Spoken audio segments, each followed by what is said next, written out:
Hi Morgan and Krista. It is Wednesday the 27th. What am I going to talk to you about today? Well, the answer is books. Let's talk about books. I'm going to talk about what books I'm reading now. Those books are 1984 by George Orwell. Technically I've read this before, but it's our summer reading assignment for this year, so I figured I'd read it again. It's really good. I have really nothing more to say about it. The Man Who Created Sherlock Holmes, which is a biography of Arthur Conan Doyle, and that's really, he's an interesting guy because there's a lot of contradictions about him. Like, he was really into spiritualism, and he thought there were ghosts and everything, so it's a really interesting contrast to the actual character of Sherlock Holmes, who doesn't believe in any of that stuff. Of course, I'm always reading the regular Sherlock Holmes stories because that's just what I do. I read them over and over and over again. Also, Pride and Prejudice. That one is because I read this first, which is Pride and Prejudice and Zombies, which was, in hindsight, not a great idea. So, since I've read this, I felt like I should probably go back and read the original. I'm sure I'll like this one more because this was frankly a little bit stupid. Okay, books I'm planning on reading. I have a whole list of those right here in my handy dandy notebook. This is where I keep everything, like lists and doodles and like sketches and TV shows that I need to watch and song lyrics. Okay, so I have a list of books that I'm going to read this summer. Pride and Prejudice, so that's one of them, obviously, and Sense and Sensibility, so I think those kind of go together. The Picture of Dorian Gray, Confederacy of Dunces, which is one of my dad's favorite books, Tinker Tailor Soldier Spy.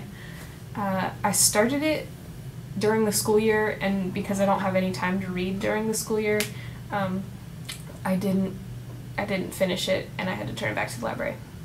House of Silk, which is the new Sherlock Holmes novel commissioned by the estate of Arthur Conan Doyle, and I think it's written by Anthony Horowitz, who I really like, but if it's not, then I'll just feel stupid.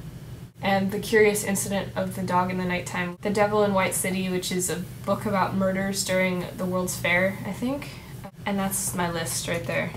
Now I can talk about books I don't like, because I like to pride myself on being someone who finishes every book she starts, even though obviously I don't finish every book, but I try and finish every book regardless of whether I like it or not. The only book I just like put down because it was so stupid was Pretty Little Liars. I can't stand those books. I tried reading it, and then my sister got really into it, and she's really into those books and the TV show, and it's not good writing. Just a couple of things to get out of the way.